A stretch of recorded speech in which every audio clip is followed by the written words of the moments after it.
Konaseema special ఈ పొట్టిక్క బుట్టలు. వీటిని పనసాకులతో తయారు చేస్తారు. మా ఫ్రెండ్ వాళ్ళ ఇంటి దగ్గర నుంచి ఈ పనసాకులను తీసుకొచ్చానండి. ఈ 4 ఆకులను ఇలా కొబ్బరి ఆకుల పుల్లలతో కుట్టుకోవాలి. ఈ 4 ఆకులను ఒకదాని పక్కన ఒకటి పెట్టుకుని మూలను గ్యాప్ రాకుండా మడుచుకుంటూ 4 ఆకులను కుట్టుకోవాలి. ఈ బుట్ట లోపల చూస్తే హోల్స్ లేకుండా కుట్టుకోవాలి. మనం ఇడ్లీ పిండి వేసుకుంటే పిండి లీక్ అవ్వకుండా కుట్టుకోవాలి. ఇలా నేను కొన్ని పొట్టిక్క బుట్టలను తయారు చేసుకున్నాను.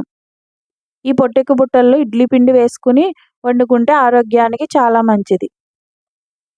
తర్వాత పార్ట్ 2లో పొట్టిక్కలు ఎలా తయారు చేయాలో చూద్దామండి. సింగిల్ పనసాకుతో ఇలా కోన ఆకారంలో కూడా తయారు చేసుకున్నాను.